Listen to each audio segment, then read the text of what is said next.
Muito boa noite, bem-vindos a esta edição do Telejornal. Destaques desta edição: o adeus a Manuel da Conceição. Restos mortais do jornalista da TPA repousam agora no cemitério de Santana. Abraçar e perdoar. Restos mortais do Tenente-General José Francisco Borges Van Troy, sepultados hoje no Dande, província do Bengo. Mundial FIFA 2026. Cabo Verde vai defrontar a Argentina nos 16 avos de final.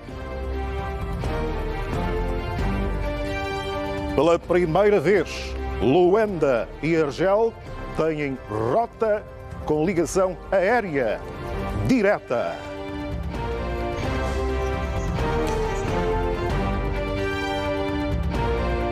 27 de junho de 2026. Mais uma vez, bem-vindos ao Telejornal.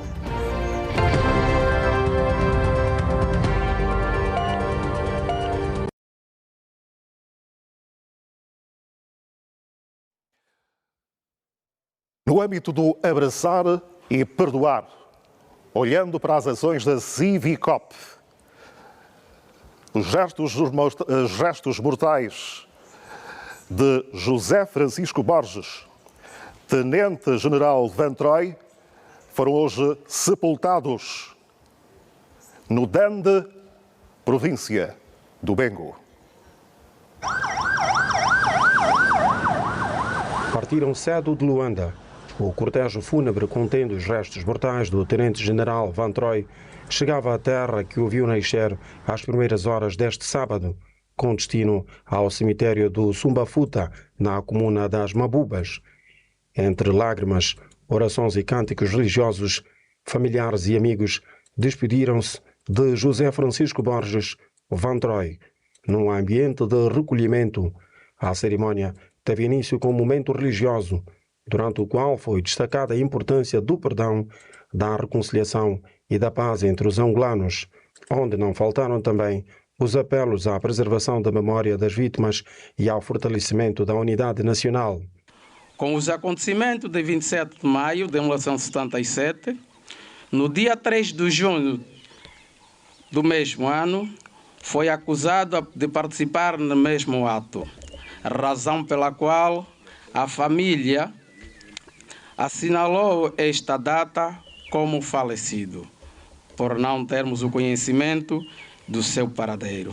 Hoje, graças aos esforços do governo, na pessoa da Sua Excelência o Presidente da República, o camarada João Manuel Gonçalves Lourenço, temos a honra de efetuar um funeral condigno do nosso comandante, pai, tio, irmão, José Francisco Borges Van Troy.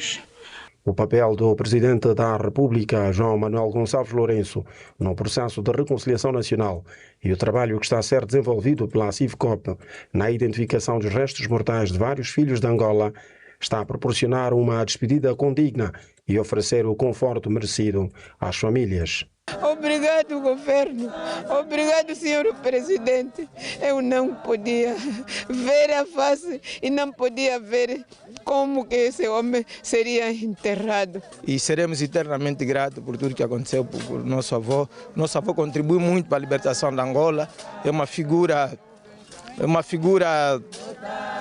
incontornável do processo de libertação nacional e nós estamos profundamente gratos por tudo que aconteceu. Domingos que o ato da Associação 27 de Maio ressalta o papel da Associação no processo e diz estar a cumprir com os seus objetivos. Hoje, ao acompanharmos este funeral, vemos materializado um dos propósitos que inspiraram a criação da Associação 27 de Maio.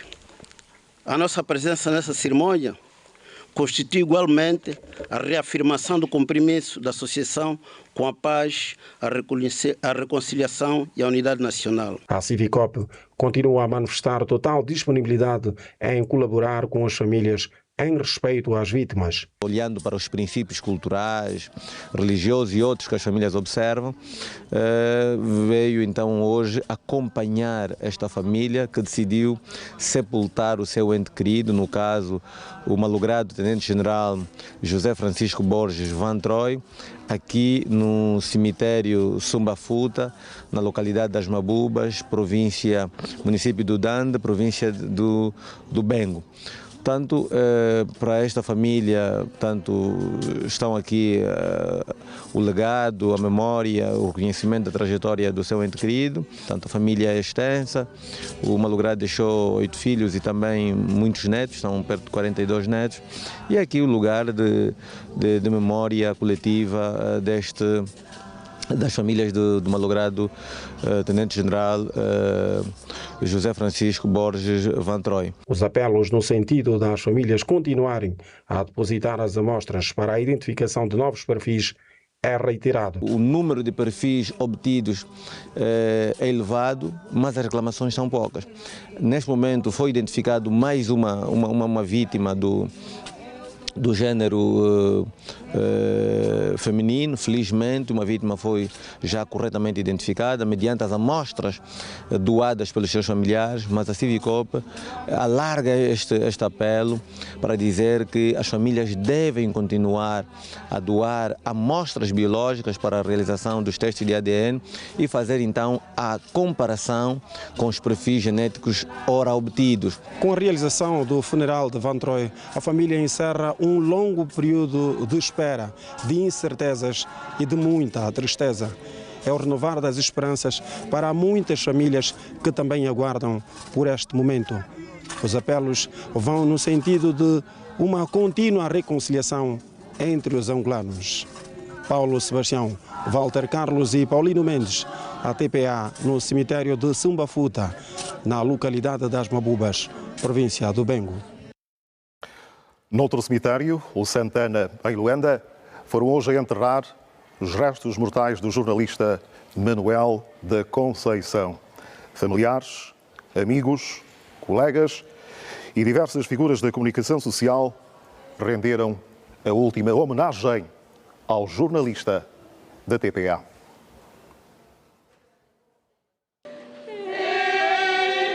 A última homenagem começou com a missa de corpo presente, presidida pelo cônego Apolónio Graciano. Num ambiente de silêncio, oração e consternação, multiplicaram-se os gestos de carinho e as recordações de um profissional que fez do jornalismo a sua missão e deixou uma marca entre aqueles que, com ele, partilharam a vida e a profissão. Terminada a celebração eucarística, o cortejo fúnebre seguiu em direção ao cemitério da Santana. Numa caminhada marcada pelo silêncio e pela emoção, familiares, amigos e colegas acompanharam Manuel da Conceição na sua última viagem, prestando-lhe uma derradeira homenagem entre choros, aplausos e memórias de quem dedicou a vida ao jornalismo. Dia de lágrimas e de profunda emoção no cemitério da Santana. Familiares, amigos e colegas despediram-se pela última vez de Manuel da Conceição, jornalista da televisão pública de Angola, que faleceu vítima de doença. Continuaremos a transmitir os valores, os princípios, os ensinamentos que nos deixaste, para que as futuras gerações conheçam o homem extraordinário que foste. Uma pessoa que sempre fez a questão de te exaltar como cotação em fortes conversas sobre diplomacia, análise sobre a conjuntura política e social do país. O papá, quando voltava de uma boa farra, dizia à sua mulher: "Ô Isabel, quando eu morrer, esse país vai parar." Quando o Fábio experimentasse algum fato dele, ele dizia: "Fábio, eu ainda não morri, tu já queres herdar as minhas coisas?" Não podíamos deixar de dizer: o teu maior orgulho sempre foi a família que construíste. Durante a cerimónia fúnebre, multiplicaram-se as mensagens de pesar e homenagem. Colegas de profissão destacaram o seu profissionalismo, espírito de equipa e o contributo prestado ao jornalismo nacional ao longo da sua carreira. A ti, querido tio São, deixamos a nossa derradeira homenagem. Obrigado pela tua dedicação.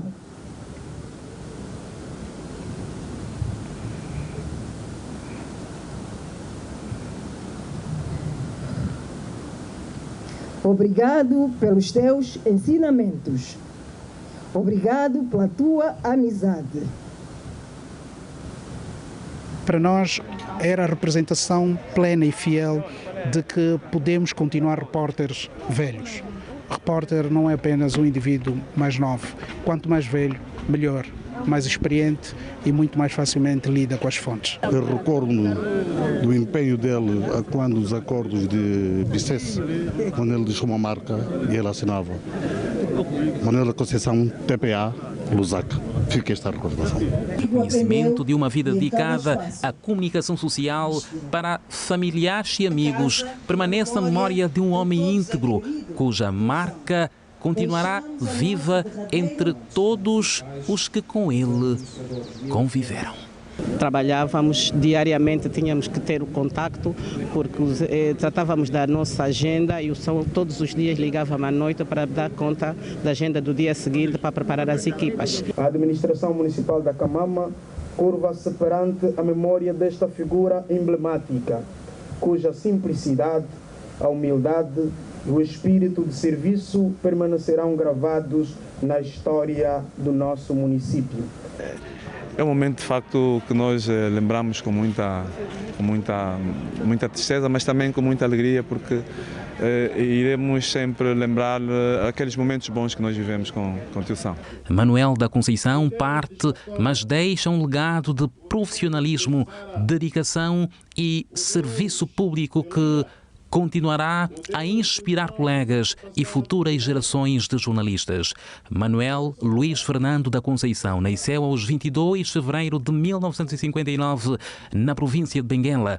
Desde 7 de julho de 1990, data em que ingressou nos quadros da TPA como jornalista, Manuel da Conceição dedicou grande parte da sua vida ao serviço da informação. Deixa esposa, filhos, netos e um legado de profissionalismo que continuará a inspirar as futuras gerações de jornalistas. Rumo a uma sociedade pluripartidária.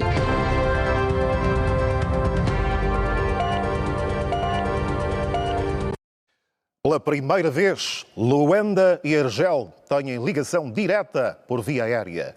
Diplomatas destacam que a abertura da linha direta entre Angola e a Argélia reforça os laços de amizade e cooperação entre os dois Estados, assinalando igualmente a abertura de mais mobilidade e integração a nível do continente africano.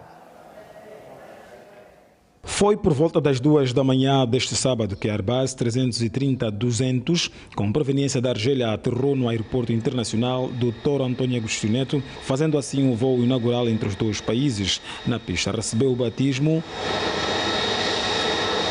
e desembarcaram 30 passageiros e 35 em trânsito para a África do Sul. A viagem, feita em 6 horas, foi considerada tranquila e também histórica. Foi esse o primeiro voo inaugural. Primeiro foi um voo muito tranquilo e depois é um voo que se inscreve numa história das nossas relações entre a Argélia e a Angola.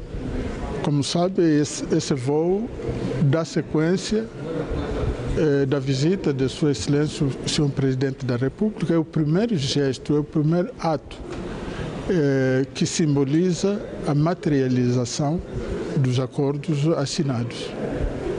Portanto, foi um voo excelente. Da linha aérea direta Argel-Luanda pela Air Algérie, de acordo de decisão, como a decisão do Presidente da República da Argélia, Sr. Abdelmajid Tebboune, anunciada durante a visita de Estado histórica do Presidente da República Irmã de Angola, Sr. João Manuel Gonçalves Lourenço, à Argélia. A abertura da linha aérea direta é uma nova era nas nossas relações bilaterais, marcadas pelo selo da exemplaridade e da excelência.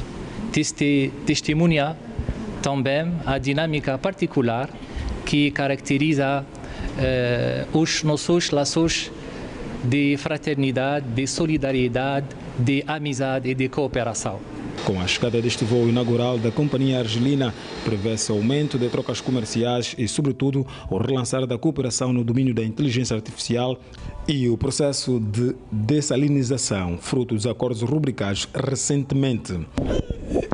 Foram acordados que a parte argelina está disposta à materialização dos desejos de Angola. Portanto, não é uma questão de saber se a parte argelina vai ou não vai nos ajudar na materialização. É a questão de saber se a nossa parte já estamos prontos a realizar os nossos desejos. Este impulso promissor, expandido da sua rede de transporte aéreo, facilitando a mobilidade das pessoas e também os intercâmbios econômicos, comerciais, culturais e universitários. Participaram desta cerimônia membros do Ministério das Relações Exteriores, dos Transportes e da Câmara de Comércio e Indústria de Angola. Ligação direta a partir de agora. O Ministro da Defesa Nacional, antigos combatentes e veteranos da Pátria, constatou no Huambo o andamento das obras de construção do Hospital Militar. Lúcio do Amaral visitou igualmente algumas unidades militares para se inteirar do grau de prontidão das Forças Armadas angolanas na região militar Centro. O Ministro da Defesa Nacional, antigos combatentes e veteranos da Pátria, visitou o Centro de Instrução Militar da Chipipa e a Escola de Formação Heróis de Cangamba. Lúcio do Amaral ouviu atentamente as preocupações dos efetivos e garante trabalhar para a melhoria das condições dos militares, que passará igualmente pela constante formação técnica. A formação especialidade vai ser dada aos militares, primeiro, que farão o serviço militar obrigatório e que farão a preparação militar básica. Depois disso, eles vão fazer as especialidades. Mas também teremos elementos que já se encontram nas unidades que virão fazer especialização. O ministro Lúcio do Amaral visitou também as obras de construção do Hospital Militar Regional do Huambo, cuja conclusão está prevista para 2028. O governante, para além de receber explicações detalhadas sobre a empreitada por parte dos técnicos, percorreu os vários compartimentos da infraestrutura, que, quando concluída, terá capacidade de mais de 200 camas. 48% de execução física é o que se observa. Estamos próximos dos 50%. Quer dizer que está próximo a terminar. Por isso, vamos ter paciência, conforme eu disse de início. Vamos esperar que dentro de pouco tempo teremos um hospital para atender os militares e os civis. Ministro da Defesa Nacional, antigos combatentes e veteranos da Pátria, Lúcio do Amaral, constata no Huambo o grau de execução física do futuro Hospital Militar Regional e inteira-se do funcionamento do Comando da Região Militar Centro.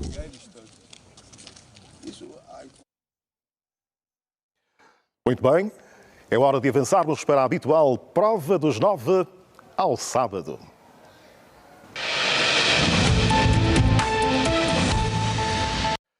Muito bem, já connosco o Dr. Joaquim Jaime. Bem-vindo mais uma vez. Boa noite, Mário.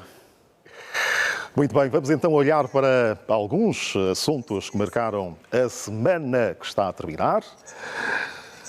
Para já, Dr. Joaquim Jaime, nunca mais, não é? É, faz algum tempo, de facto. Algumas boas semanas, para não dizer meses. Sim, esses desencontros. É sempre um prazer. E agora com o reencontro. É, do meu lado também. Ora bem, um dos assuntos que marcou a semana que está a terminar é esta ligação direta entre Angola e a China por via aérea. Vimos aí o Dreamliner circular durante 14 horas no ar e ligar diretamente Luanda, Guangzhou, para não dizer Bom Jesus, Guangzhou. Exatamente. Ora, queremos perceber o que de facto representa esta ligação. Analistas diversos vão falando e os próprios que comentaram no trabalho que nós fizemos, falavam da redução de custos e da redução de tempo. Vamos olhar para isto. Exatamente. Redução de custos, redução de tempo, aumento das trocas comerciais, aproximação entre os dois países, eleva-se a um outro patamar o amplo acordo de cooperação estratégica ampla que foi celebrado entre a República de Angola e a República Popular da China. E só para observar que este patamar da cooperação internacional entre Angola e a China, Angola faz parte de um grupo seleto de 57 países no mundo com o qual a China tem o mais alto nível de cooperação. A China também é o nosso principal parceiro econômico. Angola é o terceiro maior exportador para a China. Existem relações comerciais muito intensas. O ano passado, trocas comerciais ali avaliadas em 20 mil milhões de dólares. Mas há um outro elemento.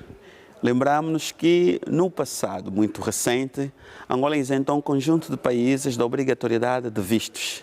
Aquele visto de fronteira e redução da burocracia. E a China faz parte, efetivamente, desses países a quem Angola fez questão de isentar da obrigatoriedade do visto de entrada.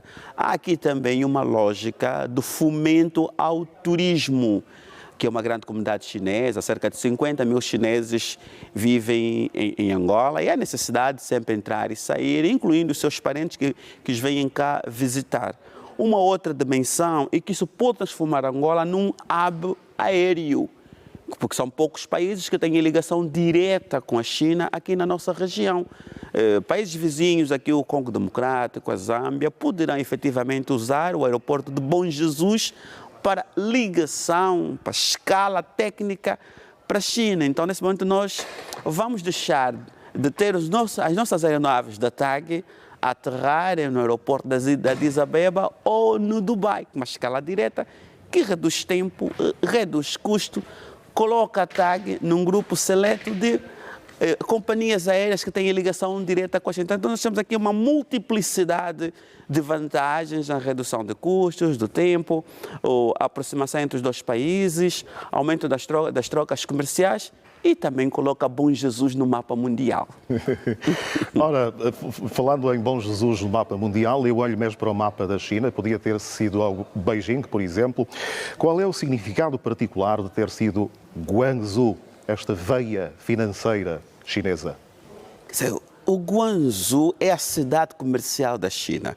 Aliás, a China toda ela tem cidades industriais e ela tem várias especialidades, mas Guangzhou é a cidade onde se fazem compras, onde se consegue encontrar preços muito mais atrativos do que nas outras províncias. Mas quem quiser comprar eletrônicos terá que ir a Shenzhen. E dentro da China, a deslocação é muito rápida, com 50 mil quilómetros de trem de alta velocidade, andar por dentro da China é bastante fácil. Mas ir diretamente para Guangzhou é ir diretamente para o local onde se fazem compras, que é o principal fornecedor de mercadoria para o mercado angolano, sobretudo mercadorias compradas por empresários angolanos, já que a comunidade chinesa e Angola podem se abastecer dos mais diversos pontos existentes lá na China. Mas ir a Guangzhou é ir diretamente para a província para a cidade que mais recebe dinheiro de Angola, falando nas trocas comerciais, fora do comércio tradicional entre Angola e China, no setor dos petróleos e outros, mas trocas comerciais onde os angolanos estão efetivamente envolvidos é Guangzhou. Quem vai à China é o avião que mais leva africanos, não só angolanos, mas o que mais leva, que mais transporta africanos é a ligação que se faz para Guangzhou. Por essa razão é que eu dizia que Angola pode ser, nesse momento, um hub aéreo, porque os nossos vizinhos dos dois Congos, Zâmbia, os outros estão aqui ao lado, certamente poderão fazer ligação. As ligações que nós tínhamos de fazer antes, os outros vão fazer através de nós.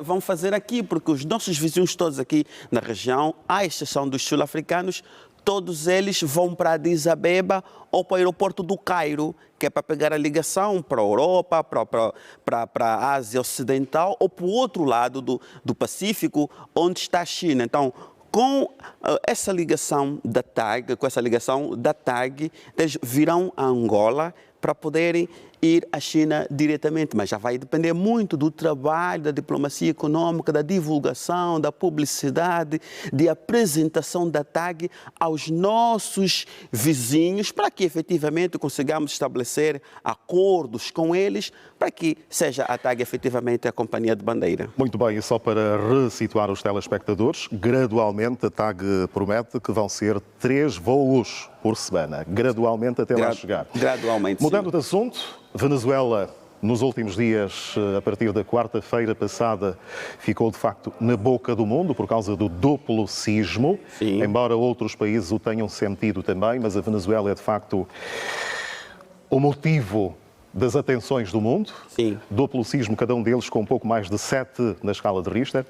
Curiosamente, Dr. Joaquim Jaime, hoje a Venezuela registou 2 novos sismos, um deles com 5 ponto qualquer coisa na escala de Richter. Exatamente, os sismólogos a nível do mundo também estão perplexos pela coincidência. Embora os 2 sismos na Venezuela possam estar relacionados entre si, mas tem uma causa diferente do sismo de São Francisco, tem uma causa diferente do sismo no Japão. Também houve um outro numa escala de 5.1 na Venezuela e um outro de 4.9 na Nova Guiné. Na Papua Nova Guiné não tem a mesma intensidade dos sismos na Venezuela. A Venezuela tem 2 placas tectônicas que não estão nesse momento em rota de colisão. A Terra é um organismo vivo. Existem entre 15 e 20 placas tectônicas que se movimentam em diversos sentidos. Há momentos em que elas se chocam, depende se elas têm sentidos opostos, mas elas chocam-se, travam-se e cria ali uma grande tensão. Quando essa tensão se desfaz, produz ali uma onda de energia muito grande que nós sentimos na forma de tremor de terra ou abertura, ou produz-se fendas na terra. Então, neste momento, a Venezuela está a viver justamente aquele momento de distensão de energia criada pelas 2 placas que estão a se movimentar em sentidos opostos. Os cientistas dizem que se espera que anualmente ocorram cerca de 100 sismos no mundo com intensidades diferentes. Eles só não conseguem precisar exatamente onde é que esses abalos sísmicos vão ocorrer, mas as estimativas apontam para cerca de 100. No caso da Califórnia, já há 3 semanas, os cientistas avisavam que havia, sim, esta probabilidade. Os Estados Unidos da América, o Japão, os países da Europa nem tanto, mas mais aqui embaixo na América do Sul, sobretudo o Chile, eles já têm regras muito rigorosas em termos de construção, cálculos estruturais, para que as suas edificações consigam suportar efetivamente esse sismo. Não é o caso da Venezuela. A Venezuela já vive aquela situação econômica muito difícil, 2 sismos com mais de 1000 mortos até o momento que estamos a preparar esta nossa conversa simpática.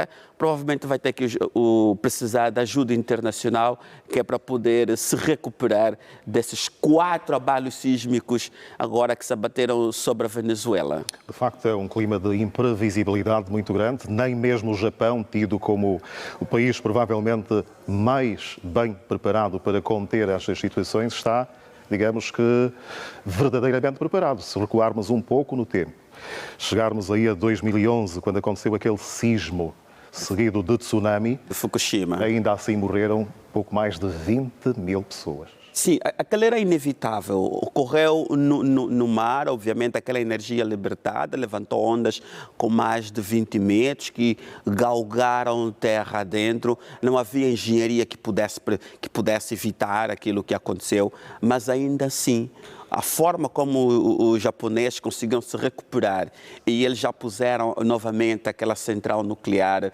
em funcionamento, vem efetivamente demonstrar o nível de preparação do Japão. O Japão está ali no famoso Anel de Fogo. É a zona com atividade sísmica mais intensa que há neste momento no mundo. Se os japoneses não tivessem se adaptado, investido seriamente na engenharia, que é para poderem se proteger, provavelmente hoje o Japão seria um país que atravessasse sérias dificuldades. Não é o caso da Venezuela. Eles estão numa região, apesar de haver ali uma convergência de cerca de 4 placas tectônicas ligadas entre si e que todas elas podem influenciar para que haja efetivamente ocorrências de sismos na Venezuela. Mas a engenharia lá não está tão avançada que permite efetivamente mitigar o máximo possível a ocorrência desses sismos, mas também sismos acima de 7. Acima de 7 são efetivamente eventos muito violentos. Muito bem, Dr. Joaquim Jaime, é sempre um gosto, adorei revê-lo e tê-lo novamente. Já agora, gostei do look, este contraste do castanho, ficou-lhe bem. Muito obrigado. Estamos juntos. Estamos juntos. Até breve.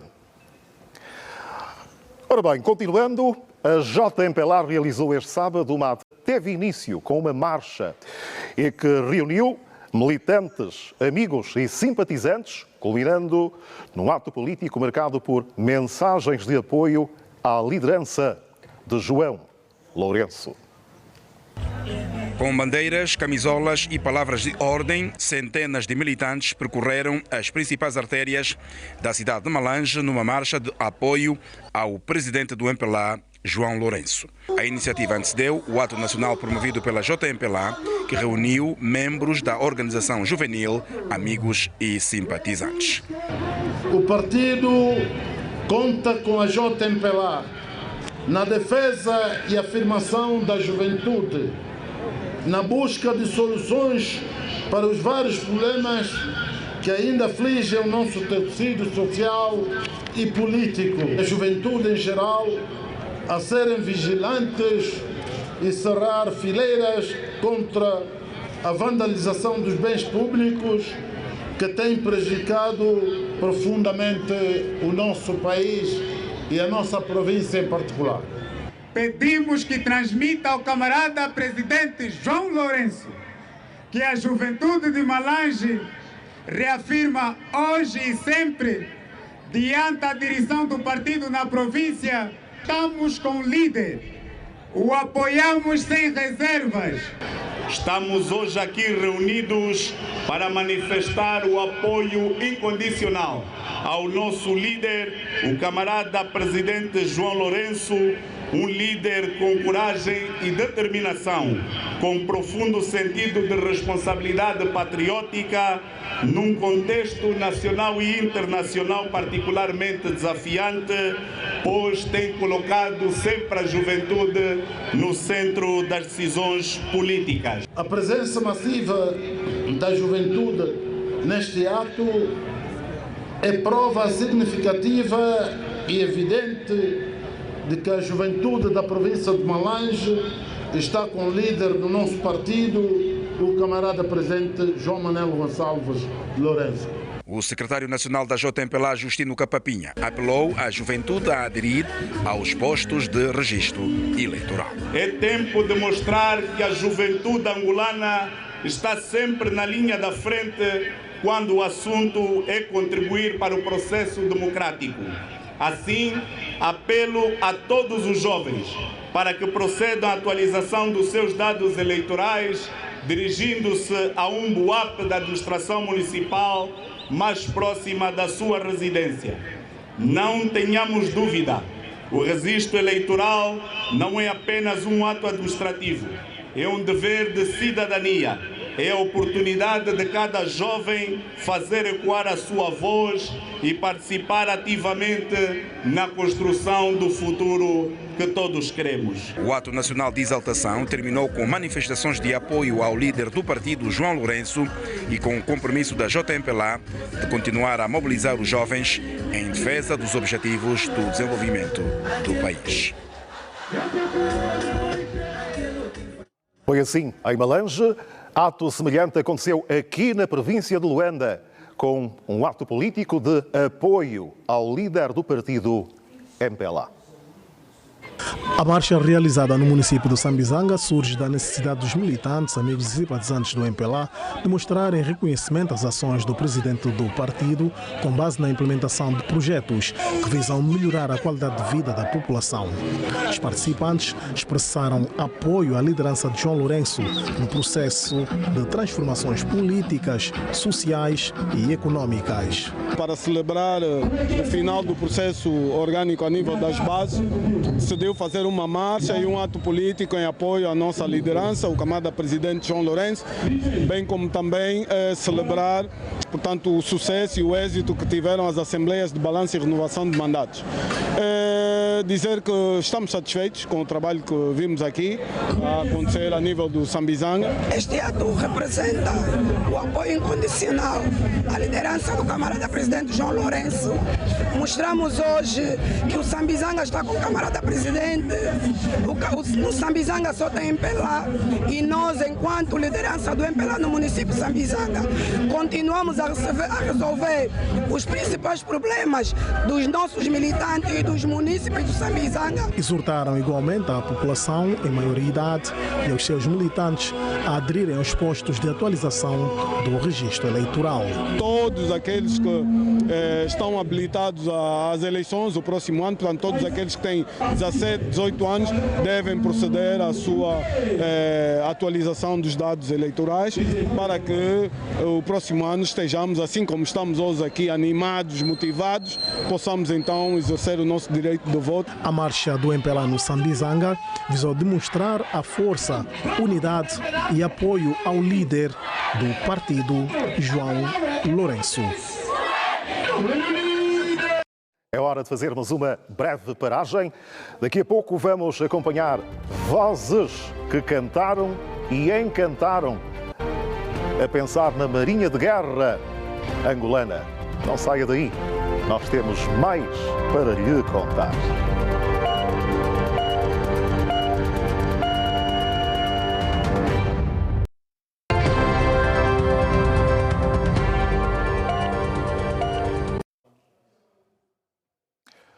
Muito boa noite.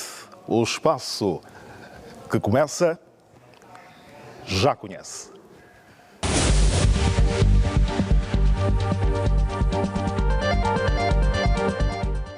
É isso mesmo, o espaço entrevista que surge sempre ao sábado no Telejornal.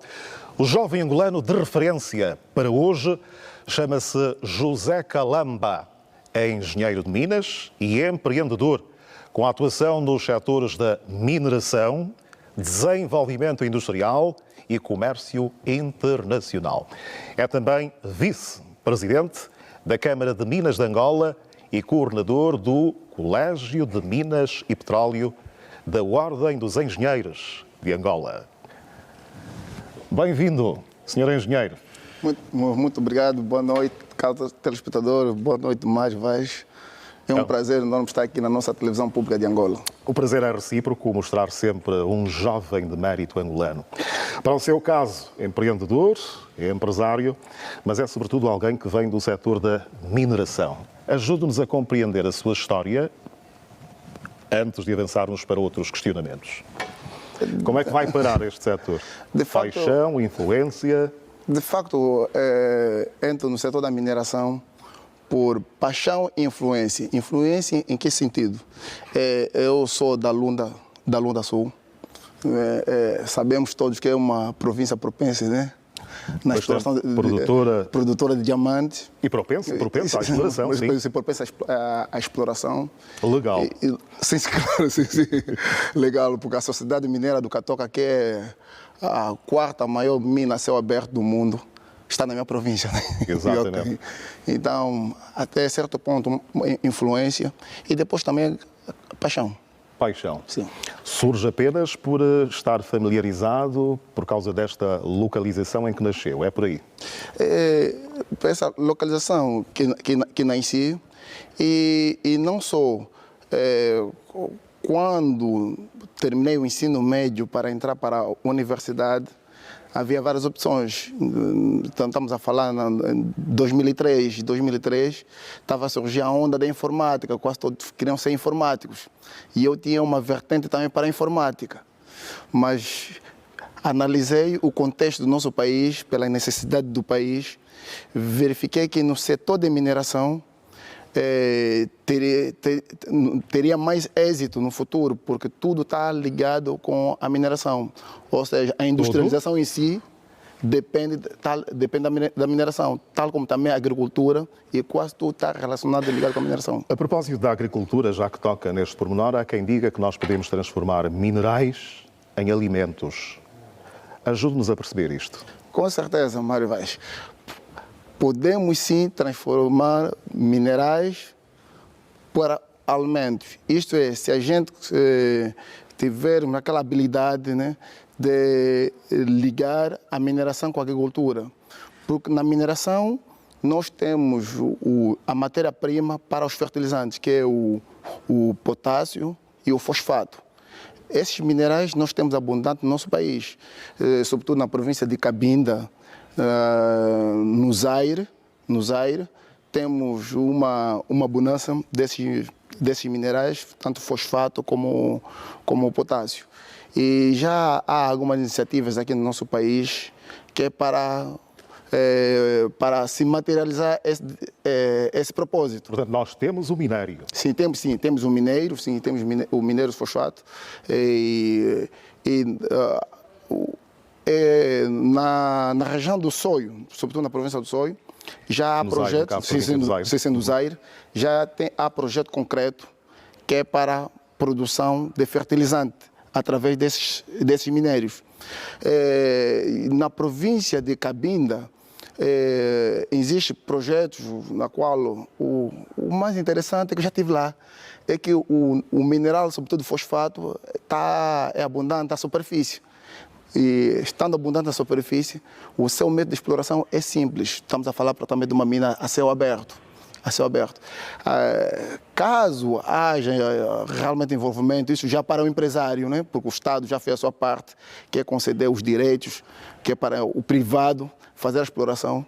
Caso esses privados estejam realmente comprometidos, nós, em espaço bastante curto, nosso país poderá estar a produzir fertilizantes. A sua perspectiva, quando fala em espaço bastante curto, está a referir-se a quanto tempo, mais ou menos? Se houver, de facto, este envolvimento e este interesse? Pelo trabalho que fizemos através da Ordem dos Engenheiros de Angola, na qual eu estive lá no campo, num espaço de 2 anos é possível, caso a empresa detentora dos títulos minérios esteja realmente empenhada com o projeto, em 2 anos ela pode começar a produzir fosfatos. Este exemplo particular da agricultura, que pode muito beneficiar da sua área de atuação, se tivermos que falar para os jovens e incentivá-los de facto a seguir esta sua área, quais seriam os trunfos de facto a buscar? Para o seu caso, deu o exemplo particular da agricultura, mas quais seriam de facto os outros incentivos que se poderiam dar a muitos jovens para embarcarem para a sua área da mineração?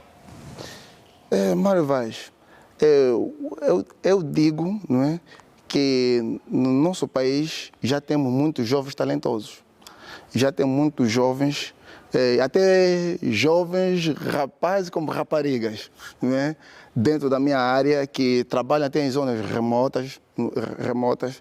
O que tenho debatido, tanto nas conferências a nível de África, é que nosso continente precisamos de mais minas, precisamos de mais projetos para que nós jovens, não é, que são formados nessas áreas possam ter oportunidade de demonstrar as suas capacidades, as suas competências.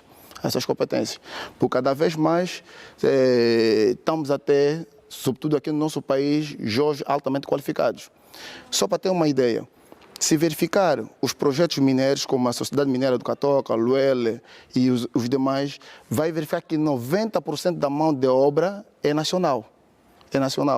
E elas têm produzido, feito acontecer coisas que há 10 anos atrás não era possível, nós angolanos estamos a fazer. Como o quê, por exemplo? Por exemplo, quando houve uma feira aqui em Luanda, que é da mineração, numa quarta-feira, fui ao local, verifiquei que estavam a montar o caminhão dumper, aqueles caminhões enormes que vemos circular pela mina. E eu prestei enorme atenção, verifiquei que eram todos angolanos, numa quarta-feira. Quando voltei, eles estavam a começar a montar. Quando regressei no domingo, estava montado, pintado, quase novo. Muito bem, para situar os telespectadores apenas, lembrar que estamos a conversar com o engenheiro de Minas, José Calamba. Este engenheiro angolano é também empresário. O grande objetivo é, de facto, passar estes aspectos positivos de um jovem angolano, no caso jovem de 42 anos, não é? Para incentivar outros tantos jovens angolanos. Queremos conhecer o desempenho do empresário. Ao que sei, tem estado a fazer negócios com países diversos, mas com uma ligação particular com a República Popular da China. Ajude-nos a perceber. De facto, eu faço negócio com a República Popular da China desde 2007.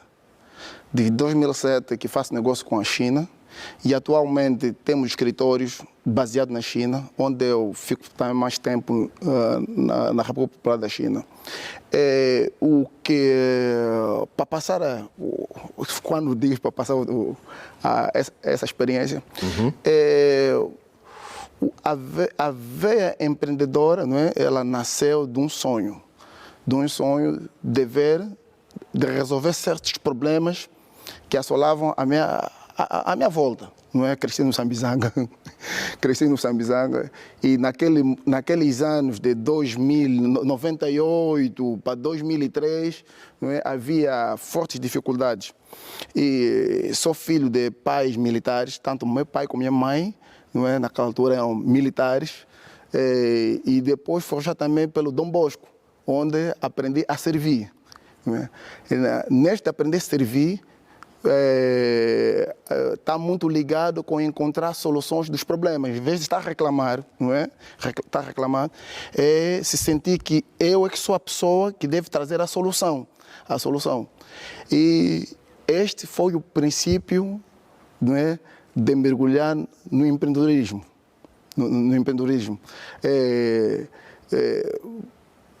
Naquela altura, que é para se formar, para estudar, não é? Os pais iam na guerra, no combate, eu vendi água fresca, não é? Vendi água fresca, vendi pão, não é? Eu vendi na praça. Aliás, os telespectadores do Sambizanga que me conhecem, muitos deles são testemunhas. E à medida que o tempo foi passando, não é? Fui conhecendo mais pessoas que fui partilhando o meu sonho, não é? O meu sonho que era de empreender, de se tornar um empresário de sucesso, era que quando eu terminar a faculdade, em vez de bater a porta de procura de emprego, talvez eu seja a pessoa que vai criar empresas que é para dar oportunidade às outras. E tanto é que hoje, não é? O meu papel, tanto como na Ordem dos Engenheiros de Angola, é voluntário, não é? E no projeto mineiro que estou envolvido, não é? Como o PCA do projeto, é no sentido de gerar oportunidade para os meus colegas. Ou seja, em vez de eu estar a reclamar que não tem emprego, que não tem água, que não tem luz, não é? Por que eu não seja essa pessoa, não é, que vai fazer isso acontecer? Quando eu vou à China, eu vejo a China desenvolvida, não é? Eu faço negócio também no Brasil e no Médio Oriente. Quando eu vou nesses países, eu vejo esses países organizados. E sou muito, apesar de ser engenheiro, gosto muito de história, né? Saber como que as coisas aconteceram. O pior é que não temos muito mais tempo para contar a história. Depois verifico que quem construiu e fizeram aquilo acontecer é o povo daquele país. Não é alguém que saiu, seja lá o que for, que fez crescer esses países. Então, eu sinto que nós jovens, é nosso papel fazer o nosso país, a nossa comunidade, o nosso bairro, a nossa rua crescer. Ninguém fará isso por nós, a não ser nós mesmos. Muito bem. Muito obrigado, engenheiro José Calamba. Parabéns pela história de um jovem de sucesso, quer no setor da mineração, quer como empreendedor. E obrigado, sobretudo, por ter deixado esta palavra de incentivo a todos os diferentes jovens que nos acompanham, para que sejam também jovens de vitórias. Muito obrigado pela oportunidade. Estamos juntos, até mais. Ok, obrigado. Ora, se está em Angola, vamos ver como deverá estar o tempo na região em que se encontra nas próximas horas.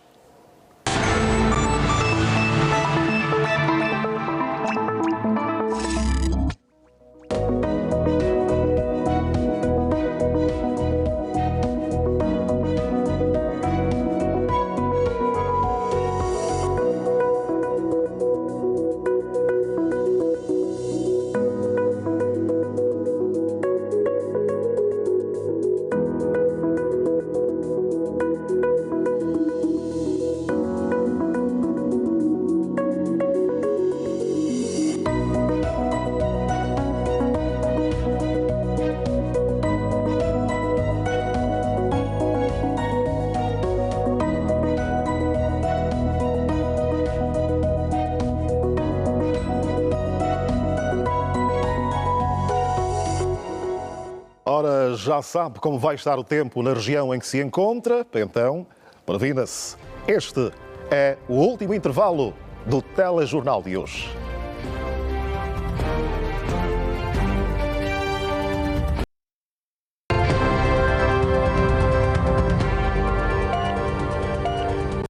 Estamos de volta à última parte deste telejornal. O vice-governador de Luanda para o setor político e social foi homenageado na 11ª edição do Circuito Internacional de Teatro pelo seu contributo à cultura no nosso país.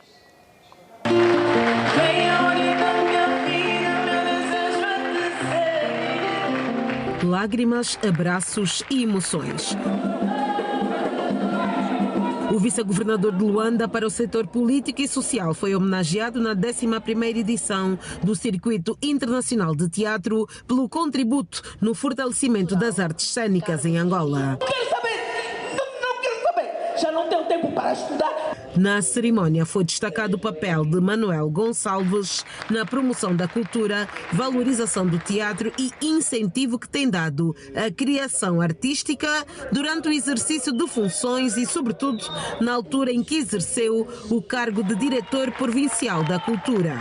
Peças teatrais, testemunhos de amigos, membros do executivo, artistas e familiares, destaque para a esposa e filhos, marcaram a homenagem ao vice-governador de Luanda, que se desfez em lágrimas. A grande satisfação é estar a ser homenageado em vida e só assim eu poder sentir este frio na barriga, porque não sei o que é que está preparado, também estou ansioso e naturalmente agradecer ao Cultura para Todos e ao Grupo Pitabel por essa homenagem.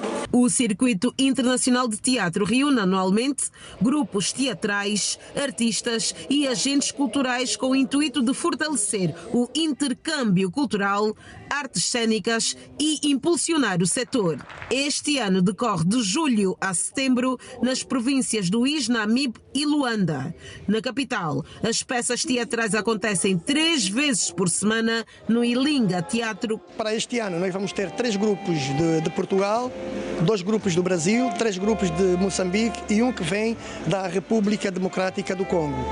Desde 2016, o Circuito Internacional de Teatro presta homenagem a diversas figuras. Destaque para o poeta-maior Antônio Agostinho Neto, Roberto de Almeida, Dionísio Rocha, José Mena Brantes e Fragata de Moraes. Desta vez coube a Manuel Gonçalves. Palavras de apreço vieram igualmente do secretário permanente da Unesco. Destacar aqui hoje Sua Excelência, vice-governador da província de Luanda para o setor político e social, Dr. Manuel Antônio Gonçalves, pelo seu contributo relevante na promoção das políticas culturais e no fortalecimento das artes na província de Luanda e no país como um todo. A 11ª edição do Circuito Internacional de Teatro decorre sob o lema Um regresso a Luanda, resgatar tradições e celebrar cultura. E o homenageado chorou. E Luanda acolheu uma gala musicocultural, ainda no âmbito das festividades do Dia da Marinha de Guerra Angolana, a data assinalada a 10 deste mês de junho. Longe dos mares e fora dos navios, os militares da Marinha buscaram a componente cultural para celebrar o seu jubileu. Animados pela sua banda e grupo coral, os militares da Marinha subiram ao palco para interpretar vários clássicos da música angolana e não só, diante de uma plateia constituída por oficiais superiores dos vários ramos das Forças Armadas angolanas, adidos militares, pela Ministra das Pescas e Recursos Marinhos e outros convidados. Segundo o vice-almirante Augusto Lourenço, os 50 anos da Marinha Angolana foram marcados por várias realizações. Estes 50 anos foram marcados por formação de quadros, aquisição de meios, treinamento das equipas. Apontou os desafios atuais da Marinha Angolana. Nós estamos a 24/24 a patrulhar o nosso mar, de Cabinda até o Cunelo. Portanto, para garantir a segurança da navegabilidade, a segurança das infraestruturas críticas no mar. Sabe que Angola tem infraestruturas de produção petrolífera no mar. Naturalmente, se não tiver a proteção, pode correr risco de qualquer ataque, qualquer ação de sabotagem. Augusto Lourenço realçou, entretanto, que a Marinha Angolana também está atenta ao que se passa ao redor do mundo. Para que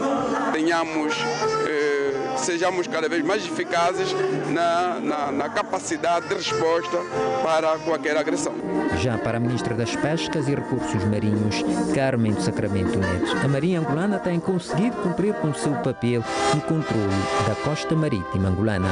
Uma marinha de guerra que está a ser construída pedra sobre pedra, ou se quisermos dizer, onda sobre onda, e que se mantém forte e consegue conter as ameaças que vêm pelo mar. O jubileu está a ser comemorado sob o lema 1976-2026, Marinha de Guerra Angolana, forte, firme na defesa das águas nacionais.